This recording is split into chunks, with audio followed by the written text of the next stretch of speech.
So, YCS Madrid, we got our top 8 finalists, the best of Britain, Tom Paine. So, Tom, your locals is normally Bermondsey or Cockfosters or Euston, somewhere in London. Somewhere in London, and you top 8 today playing Shadoll. Shadoll. So, let's have a look at your deck list. What have you got going on there? 3 Thunder Dragon, because he's the best one, I think. I don't know, it's not even a Shadoll. He's the best Shadoll anyway, because he lets you make Pleiades of Soul Charge and is a reusable, or you get 2 lights for the price of 1 with Shadow Fusion and the like, and Super Polymerization. So yeah, and thins your deck. That's really good too, thinning your deck. 3 Beast and 3 Falco. These are the Shadows I play 3 of, because these are the ones you use the most, more or less. This is one you want to use every turn. This is one you don't want to run out of at any point, and you can use it as a tuner in various plays, which is nice. Whereas the other ones you don't use every turn. And these are the best at the end as well. So if you've used like 2 of each, and you're like, which one do I play 3 of? Maybe a dragon or a hedgehog, I don't know. And if they're your last ones, then they're crap. Same with Squamata. So that's why I play less of the other ones. This doesn't add anything, so once you've used the first one, it's a bit pointless having any more. So I'd rather play extra copies of. Because you've only got a certain number of room for a certain number of Shadows. Did you ever feel that you wanted 3 of these at any point? No. With this deck, because I don't want to trade cards with them, so I would rather get a +1 off a Hedgehog, a Beast or a Falco than trade a card with all the back row now. Every back row is like chainable. There was no, I don't know, I didn't get hit by a deep prison, put it that way. Fair enough. So there was nothing I was ever like, I should have popped that. And if you do want to pop back row, you have Lila. Lila main. So I'm not dead? Yeah, so I mean 3 Lila because it's a good light monster, so I don't have to normal summon it if I want to use it in a fusion.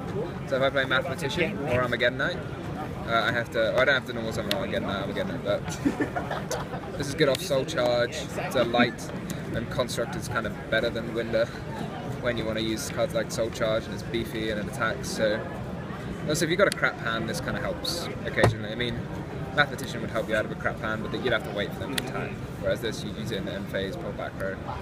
Does useful things. Lila's really good. Makes Soul Charge better. She can pop back rows. So you can occasionally get extra value out of it if you've just got nothing going.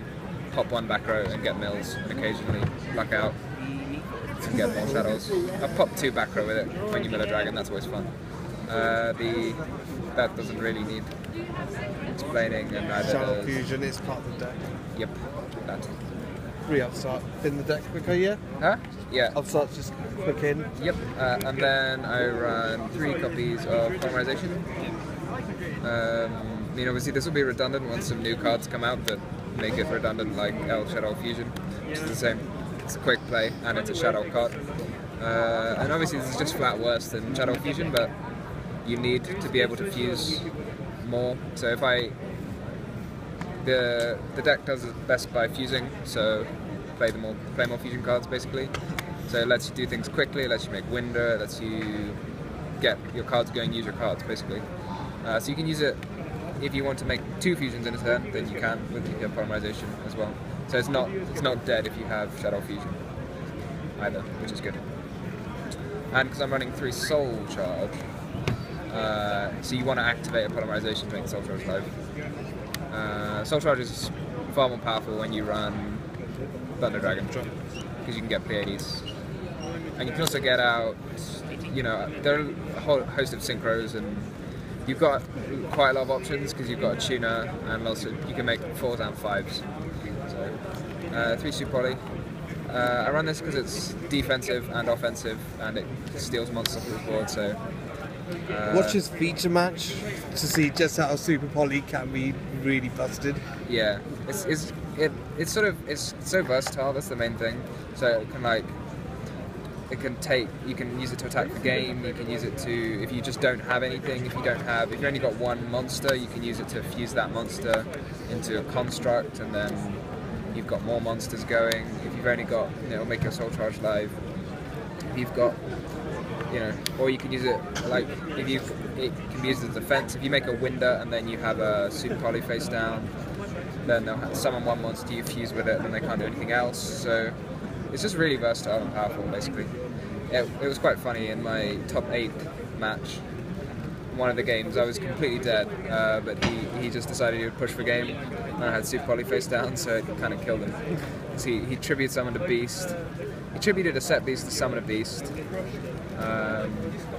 He made an arch Michael, the Lightsworn Archlord Michael, and dropped a BLS, and then attacked me. And I super polyed his BLS and beast for Shadoll, which was quite good. So I was completely dead that game really, because I opened 3MST, which is quite bad, but you know. 3MST, this is because everyone runs Vanity, and you can't like grind through Vanity.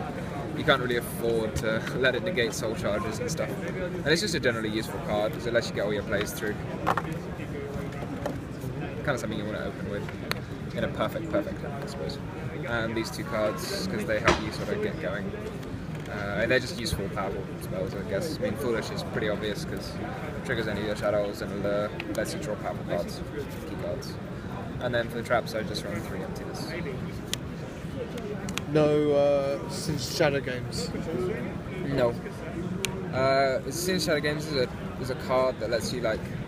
It's a card that lets you do things. So it's not defensive like this.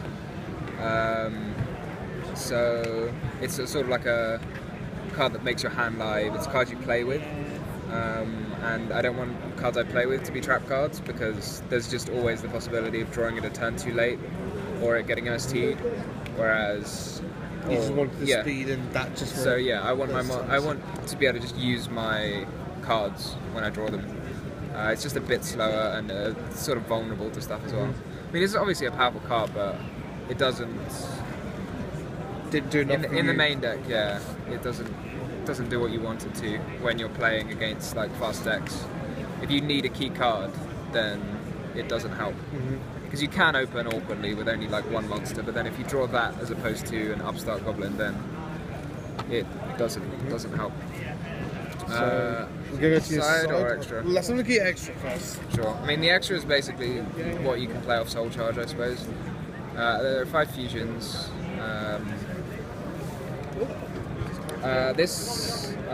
You tend to make more of this, because if you're going to make multiple fusion plays, you want to go through this, because it gets you the +1 each time. That's if you make it with Thunder Dragon, construct. Whereas Winder, you make like 1 off at the end if you have to, in order to stop them making plays. So you don't need as many Winder as construct, more or less. So there's 5 fusions. I run 5 fusions, 5 synchros, and 5 explosives. 1 Black Rose Dragon, an Arcanite Magician are quite obvious powerful cards. Leo is really good against Burning Abyss and Tellarknights. So it's just quite annoying, quite big, quite difficult to out. You just make it with a Falco and a Construct. And 2 6s are HTS Psyhumov. This is just slightly more powerful than Yu-Gi-iOh, I think. It's just got a useful. It's DD Warrior Lady basically. That's what it does. So if you need to out something, it outs it. Unlike Yu-Gi-iOh, which might not. So if you need to make something to out a construct, this doesn't work. To be fair, but you can out things like big things like BLS or one of these, or just anything that's annoying, pretty much. And the main thing is stuff like Dante and stuff that floats that you need to get off the board. Maybe Adult Terros if you want, I don't know. And Tempest Magician you use to kill people. If you use a Soul Charge, you can do damage with Tempest Magician. Burn. Yeah, you can burn people for game. So if you do this and this, if they have a monster on the board, that can do about 5k damage. It's good. Which can win you the game. I mean, I never got to do it to anyone, which is a bit of a shame, but I did get to use this and this, so you can discard. That's always fun. Discard it to put a load of counters on this, make this really big, and then swing and then burn them for game. So I did. Someone was on 11,000, and I gamed them with these 2 cards. Nice. And I did have 2 constructs on board as well. That can help. So yeah. Volcasaurus and Pleiades are rank 5s. Obviously, Pleiades is because you can get it off Thunder Dragon. And then some 4s are Shaddoll. Castell's pretty obvious. I mean, it just outs things. I suppose you could set a beast if you wanted to at some point. I don't know. Key Beetle, you make. It's just an annoying card for them. If you have emptiness, that's what you only ever make it if you have emptiness and you protect the emptiness and win the game. So there's no way they can out the emptiness. So if you have Soul Charge and emptiness, you can normally make these 2. and that there's no way they can win. You can just bounce the monster for 2 turns, attack.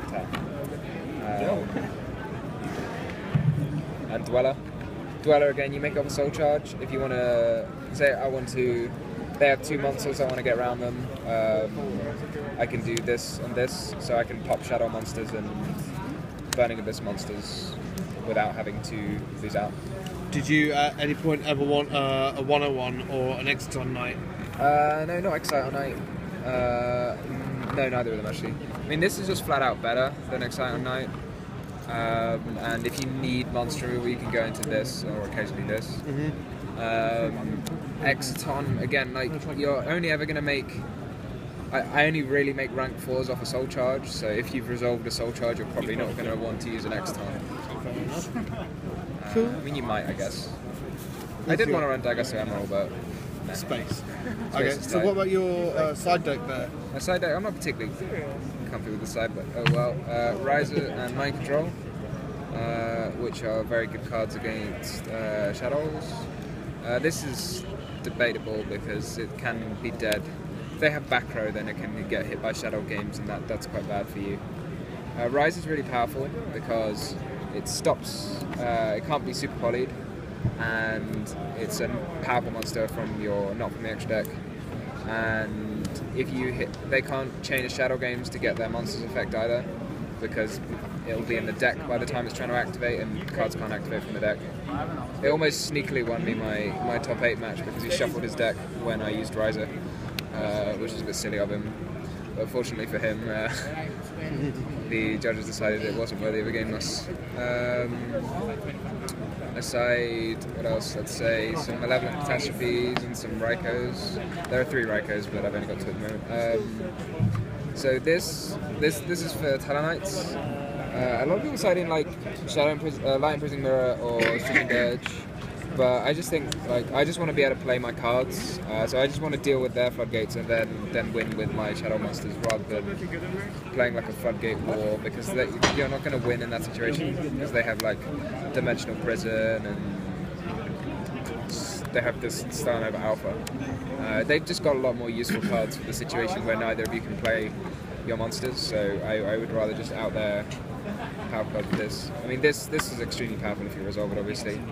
Nice thing about Raiko is if they have multiple sets and they attack it, they'll always flip a Shadow Mirror before the damage step. So there'll be a Shadow Mirror and then you can just pop the Shadow Mirror and then mill your cards and maybe get a +1 off the Raiko if you're lucky as well. So I take 3 Max C against Burning Abyss mostly. It's just really powerful against Tour Guide. It'll just draw you 1 or 2 cards. Or they either stop or you draw 2. Which is really good. And then I side the Shadow games in. I side Shadow games in against Shadoll, especially from first, because it'll stop. It lets me make plays without using the extra deck, which you kind of need to do against Shadoll. So it's a bit slower, but the Shadow mirror match can be quite slow. So you're just resolving your flip effect and your Shadow monsters is what you need to do. So I'd side to. So come London, do you think you'll be playing this if there's not much change on the ban list, or? Yeah, I mean, if nothing changes, I think this is. I don't know. The side deck could probably do with some improvement, but I don't know what. You can decide that as the ban list changes. Yeah, I mean, if there's no changes, then I would probably just take this deck again, because I think it's the main deck at least is as I want it. But good stuff. That's cool. Congrats on the top 8 times. Good luck in London there. Cheers.